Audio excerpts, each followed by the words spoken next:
नमस्कार प्रेक्षकांनो. आजच्या भागामध्ये आपण बघूया, इथे पौर्णिमाने खूपच जास्त महत्त्वाचं काम केलेलं असतं. तिने भूमीचे जे काही रिपोर्ट्स असतात त्यांचे फोटो आपल्या मोबाईलमध्ये काढून घेतलेले असतात आणि ते सगळे फोटो ते अभिजितच्या मोबाईलवरती पाठवून देते. ते बघण्यासाठी भूमीच्या प्रेग्नन्सीमध्ये काही कॉम्प्लिकेशन्स आहेत का, काही प्रॉब्लेम आहेत का, हे त्यांना बघायचे असतात. आणि या संधीचा आता रागिणीला फायदा करून घ्यायचा असतो आणि म्हणूनच ती पौर्णिमेच्या मागे लागलेली असते. काहीही झालं तरीसुद्धा रिपोर्ट्स बघायचे आणि त्याचे फोटो लवकरात लवकर पाठवून द्यायचे. तेव्हा इथे अभिजित रिपोर्ट्स बघताना म्हणतो की पण याच्यामध्ये तर काही कॉम्प्लिकेशन्स नाहीच आहेत. सगळं काही अगदी व्यवस्थित आहे. बाळसुद्धा व्यवस्थित आहे आणि भूमीसुद्धा. तेव्हा इथे आता रागिणी म्हणत असते, "अरे, कन्क्लुजनमध्ये बघ ना." तेव्हा अभिजित म्हणत असतो की कन्क्लुजनमध्ये सुद्धा सगळं काही व्यवस्थितच आहे. तेव्हा इथे आता रागिणीला राग येतो. रागिणी म्हणत असते, "अगं ए बाई, अगं ती भूमी जर डॉक्टरांच्या समोर हात जोडून उभी होती, ती जर डॉक्टरांना रिक्वेस्ट करत होती असं तुझ्या आईचं म्हणणं आहे. तिच्या चेहऱ्यावरती 12 वाजले होते. आकाश आनंदी होता. आकाश आल्यानंतर भूमी गप्प बसली. हे सगळं जर तिथे घडलं होतं तर मग रिपोर्टमध्ये तसं काहीच का दिसत नाही आहे? तुझ्या आईने नक्की त्यांचं बोलणं ऐकलं होतं ना, की उगाचच जाऊन आपली तिथे उभी राहिली होती? नाहीतर गेलीच नसेल मला असं वाटतंय. आम्हाला सांगता यावं म्हणून तुझी आई म्हणते की हो हो मी गेले होते म्हणून. पण तुझी आई ना तिथे गेलीच नसेल. मला माहिती आहे. अंदाज पंचे आपल्याला सांगितले की भूमीच्या चेहऱ्यावरती 12 वाजले होते आणि आकाश आनंदी होता असं तुझ्या आईचं म्हणणं आहे. तुझी आई नक्की गेली होती ना तिथे, की खोटं बोलते मला कळत नाही आहे. तुझ्या आईला आहे ना खोटं बोलायची सवय आहे. तेव्हा इकडे पौर्णिमा म्हणते, "हे बघा आई, तुम्ही उगाच माझ्या आईला या सगळ्यामध्ये खेचू नका. माझी आई खरोखर तिथे गेली होती. ती म्हणते ना की ती गेली होती म्हणून, मग ती तिथे गेलीच असणार. तुम्ही काहीही बोला." तेव्हा रागिणी म्हणते, "जर तुझी आई तिथे गेली असती, तर मग ही माहिती जी मिळवली आहे, ती खोटी कशी निघाली असती? रिपोर्ट तर सगळे नॉर्मल आहेत. भूमी, बाळ दोघेही अगदी व्यवस्थित आहेत. मग तुझी आई म्हणत होती, तसं भूमी डॉक्टरांजवळ हातापाया का जोडत होती? हे कळायला नको का आपल्याला?" तेव्हा इथे अभिजित म्हणत असतो, "आई, अगं तू बघितलंस का? ही फाईल आहे ना 2 महिने आधीची आहे. आत्ताची फाईल नाही आहे ही."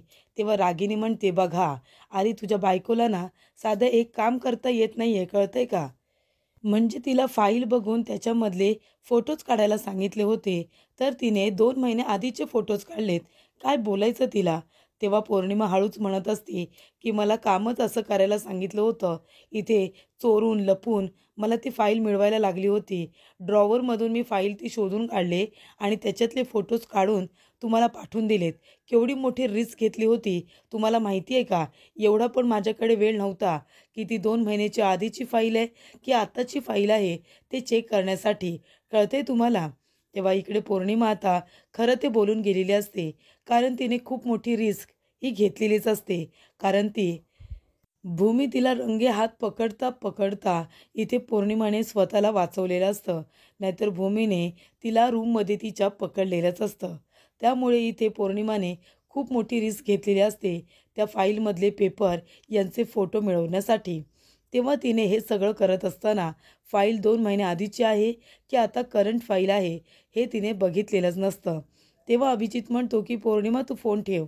आणि तो रागिणीला म्हणत असतो की "आई, तू बघितलंस ना, म्हणजे पौर्णिमाने एवढं शोधल्यानंतर तिला जी फाईल मिळाली ती 2 महिने आधीची होती. म्हणजे आता जी नवीन फाईल आहे त्याच्यामध्ये लेटेस्ट रिपोर्ट आहेत. ती फाईल तिने अशी काही जपून ठेवली आहे आणि अशा ठिकाणी तिने ठेवली असेल जी कुणाच्याही हाताला लागता कामा नये."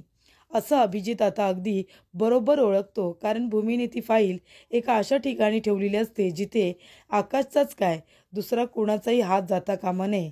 त्याच्यामुळे पौर्णिमाला ती फाईल आता मिळालेली नसते.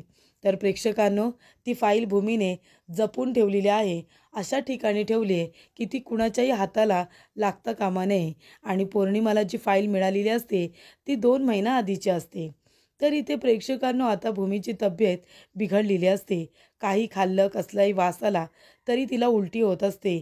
ती म्हणत असते की "उलटी करून करून माझा जीव पूर्णपणे हैराण झालेला आहे. काय करू? कसली स्मेलसुद्धा सहन होत नाही आहे आणि कंबरमध्ये सुद्धा माझ्या कळ येते." तेव्हा भूमी म्हणते की काय करू मी, डॉक्टरांना फोन करू का? तेव्हा भूमी आता तिच्या डॉक्टरांना फोन करते आणि म्हणते, सॉरी डॉक्टर, मी ह्या वेळेला तुम्हाला डिस्टर्ब करते, पण माझी तब्येत खूपच जास्त बिघडली हो. म्हणजे मला कसलाही वास आला, थोडं जर काही खाल्लं ना, तरीसुद्धा सारख्या मला वॉमिटिंग होत आहेत. मला सारखी उलटी होते, कसलाही वास सहन होत नाही आहे. कंबरमध्ये सुद्धा माझ्या कळ मारते, काय करू मी? तेव्हा इकडे डॉक्टर म्हणतात की तुला आता गोळ्या बदलून देते, तुला औषधं बदलून देते. ते सगळं काही मी मोबाईलवरती तुला पाठवते. तू तुझ्या नवीन गोळ्या मागवून घे आणि तू त्याच खा. तेव्हा इकडे भूमी म्हणते, ठीक आहे डॉक्टर, मला खूप जास्त भीती वाटत होती म्हणून मी तुम्हाला कॉल केला होता. आधीच तुम्हाला माहिती आहे ना परिस्थिती काय आहे ती. मला बाळाची तर भीती वाटते. माझ्या तब्येतीची भीती मला अजिबात वाटत नाही आहे. फक्त बाळाची जास्त भीती वाटते. तुम्ही गोळ्या पाठवून द्या. त्या गोळ्या मी आता आणायला सांगते आणि त्याच मी घेते. काळजी करण्यासारखं काही नाही आहे ना? तेव्हा डॉक्टर म्हणतात की नाही. त्यानंतरला तिथे आकाश येतो आणि तो भूमीचं बोलणं ऐकतो. भूमी आकाशला बघते. तिला खूप मोठा धक्का बसतो. तिला असं वाटतं की आकाशने माझं सगळं बोलणं ऐकलंय की काय? तेव्हा आकाश म्हणतो, भूमी काय झालं? मी तुझे शेवटचे शब्द ऐकले की काळजी करण्यासारखं काही नाही आहे ना, आणि गोळ्या मी मागवते आणि त्याच गोळ्या मी घेते. गोळ्या तुझ्या चेंज केल्यात का? तेव्हा भूमी म्हणते, आकाश, अरे मी तुला सांगितलं होतं ना, डॉक्टर म्हणाले होते चेक केल्यानंतर की तुझ्या गोळ्या चेंज करून देतो म्हणून, बदलून देतो असं सांगितलं होतं. तेव्हा त्यांना बदलून नाही दिल्या ना, म्हणून त्यांनी आता फोन केला होता आणि सांगितलं की तुला गोळ्यांची नावं पाठवून देतोय, त्या लवकरात लवकर मेडिकलमधून मागवून घे, असं त्यांनीच मला सांगितलं आहे. तेव्हा डॉक्टर म्हणतात, नक्की ना भूमी, तुला कसं जरी वाटत नाही आहे ना, तुझी तब्येत ठीक आहे ना? हे बघ, तू बाळाची काळजी घे आणि स्वतःची सुद्धा. बघ तू सुद्धा किती वीक होत चालली आहेस. तेव्हा भूमी म्हणते, आकाश, तू माझी नको काळजी करू, मी एकदम ठीक आहे. तेव्हा इकडे आकाश म्हणतो, तू ठीक आहेस ना? आणि बाळा, तू कसा आहेस रे? तू पण ठीक आहेस ना? तेव्हा इकडे आकाश भूमीच्या कपाळावरती आता किस करतो. तेव्हा भूमी म्हणते, आता हे काय नवीन? तेव्हा आकाश म्हणतो, हे नवीन वगैरे काही नाही आहे, हे असंच मध्ये मध्ये असं करायचं असतं, चांगलं असतं ना म्हणून. तेव्हा भूमी म्हणते, बरं बाबा ठीक आहे. त्यानंतरला इथे आकाश म्हणत असतो, भूमी, तुला खरंच माहिती नाही आहे, तू मला जगातला किती मोठा आनंद देतेस.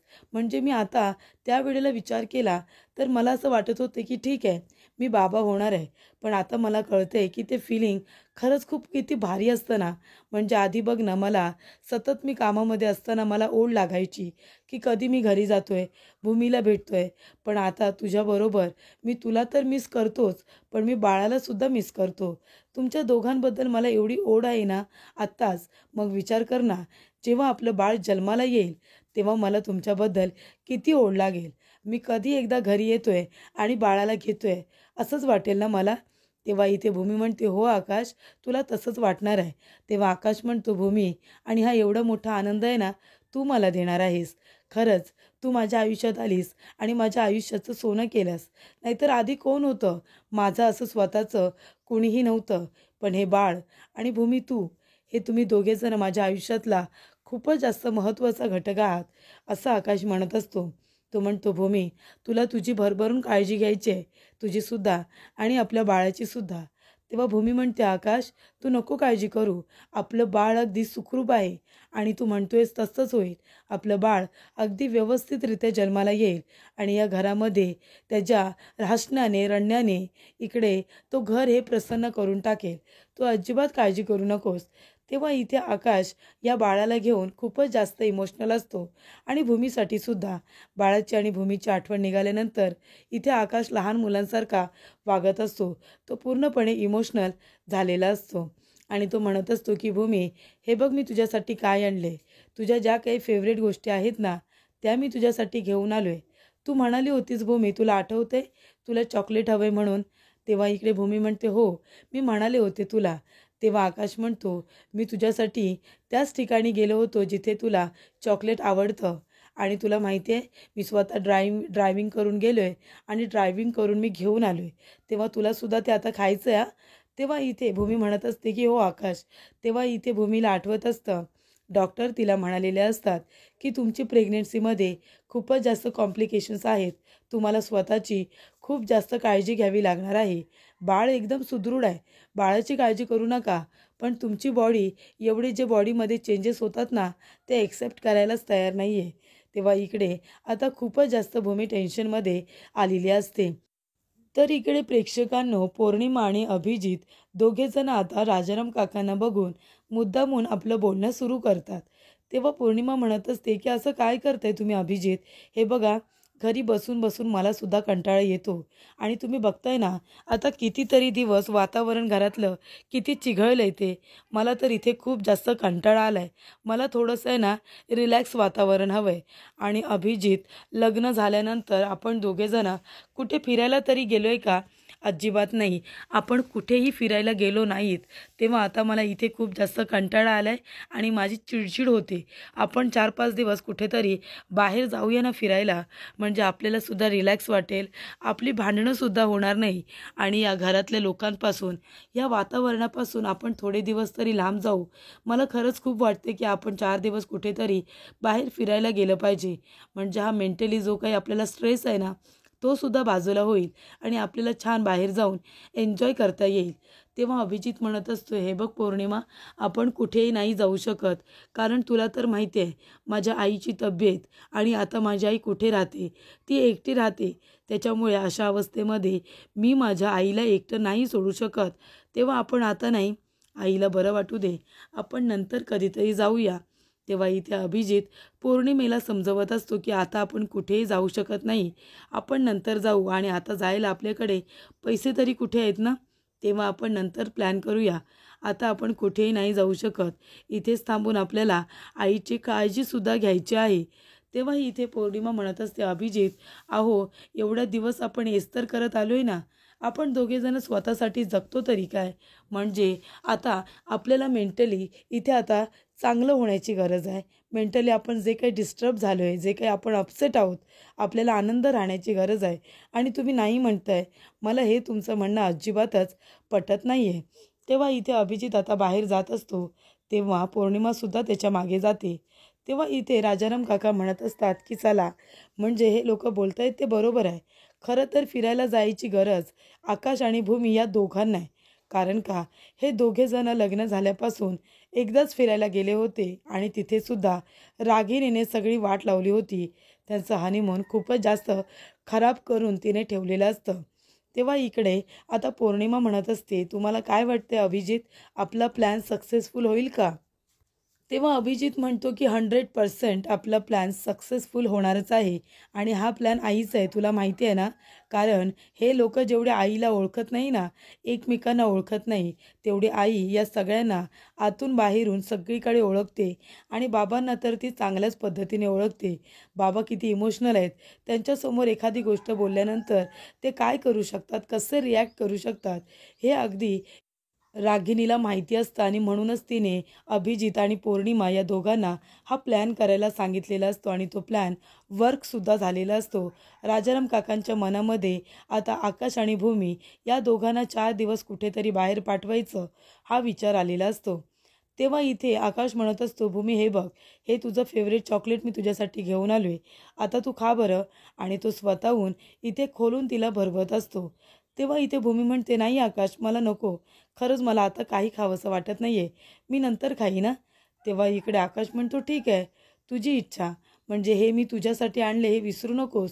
बाळा, तुला माहिती आहे ना, तुझ्या आईसाठी एवढ्या लांबून मी चॉकलेट घेऊन आलो आहे आणि तुझ्या आईला तर माझी कदरच नाही आहे. तुझ्या आईला माझ्या प्रेमाची अजिबात कदर नाही आहे. तेव्हा इकडे भूमी ते चॉकलेट घेते आणि आकाशला भरवते. भूमी म्हणते, आकाश, अरे बाळ आपल्या दोघांचं आहे ना, मग तू चॉकलेट खाल्लंस काय किंवा मी चॉकलेट खाल्लं काय, तू खाल्लंस तरी ते माझ्यापर्यंत पोचलं असं मी समजते.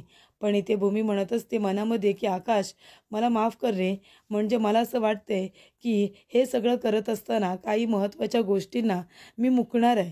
पण त्याचा तू राग मानू नकोस, कारण इथे प्रत्येक गोष्टीचा मला वास येतो आहे, प्रत्येक गोष्ट खाल्ल्यानंतर मला उलटी येते आणि म्हणूनच मी चॉकलेट वगैरे आता सध्या तरी काही खात नाही आहे. तेव्हा इकडे आकाशने भूमीला एक सरप्राईज दिलेलं असतं. त्याने इथे एक छान फ्रेम तयार करून आणलेली असते. तर एका बाजूला त्याच्यामध्ये भूमी आणि आकाश हे दोघांचे फोटोज आणि एका बाजूला एक हार्ट आणि त्या हार्टमध्ये बाळाचा फोटो लावण्यात येणार असतो. तेव्हा इकडे ती फ्रेम आता खूप छान ठिकाणी त्याने लावून ठेवलेली असते. सायकल राणीची सायकल, आकाश आणि भूमी या दोघांचे खूपच जास्त रोमॅन्टिक फोटोज, इकडे आता छान असा हार्ट आणि त्या दोघांची लव्ह स्टोरी पूर्ण होते म्हणून बाळाचा फोटो तिथे ॲड करायचा असतो. हे सगळं आकाशने छान तयार करून आणलेलं असतं आणि भूमी जेव्हा ते बघते प्रेक्षकांनो, तेव्हा तिला खूप आनंद होतो. तिला ते सगळं खूप आवडतं. त्यानंतर इथे माणसे आणि भूमी सगळ्यांसाठी ब्रेकफास्ट घेऊन येत असतात. तेव्हा भूमीच्या कमरेमध्ये पुन्हा कळ मारायला सुरुवात होते. तेव्हा इकडे भूमीला असं वाटत असतं की कधी एकदा जाते आणि मी आराम करते. त्याच्यानंतरला इथे प्रेक्षकांनो आता सगळेजण बसलेले असतात, छान डिस्कशन करत असतात. राजाराम काका म्हणत असतात की या सगळेजण बसा, मला एक महत्त्वाची अनाऊन्समेंट करायची आहे.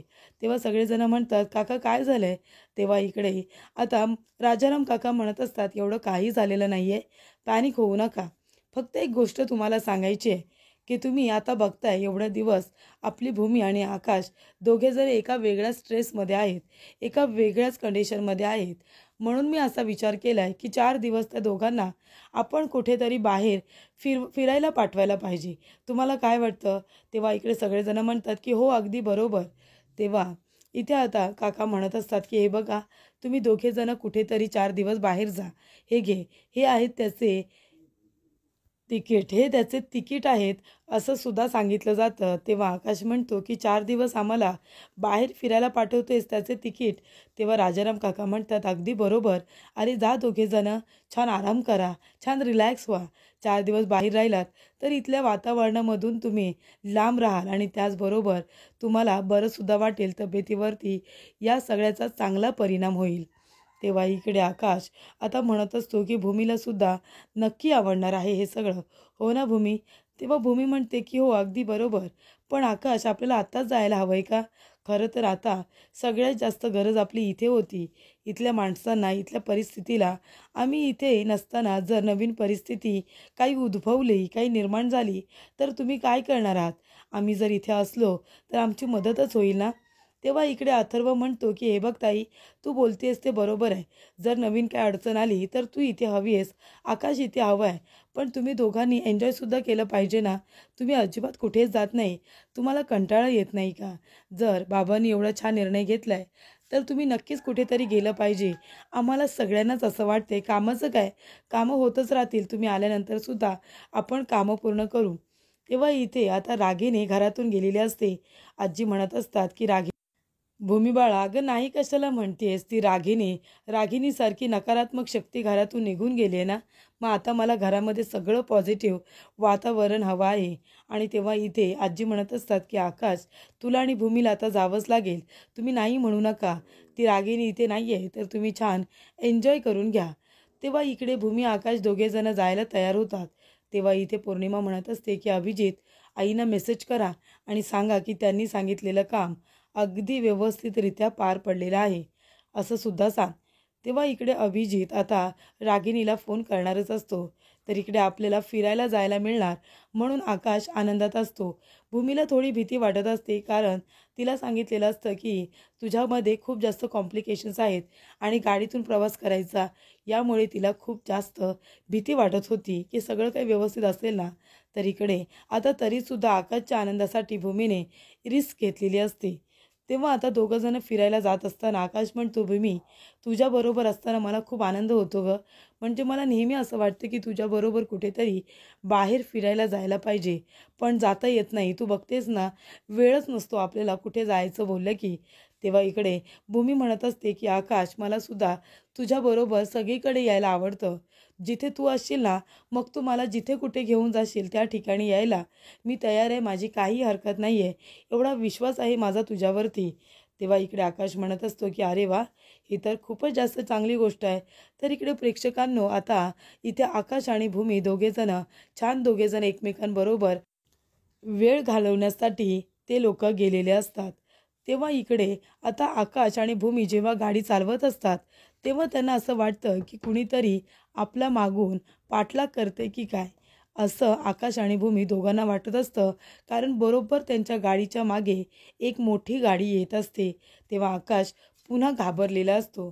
तर पुढील भागामध्ये आपण बघूया इथे आता रागिनी म्हणत असते की चला आता माझं काम होणारच आहे.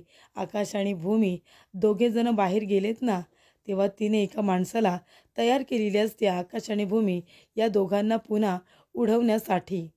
तेव्हा आजी म्हणत असतात की देवी आई, इथे भूमी आणि आकाश दोघेजण फिरायला गेलेत, त्यांच्या पाठीशी खंबीरपणे उभे राहा.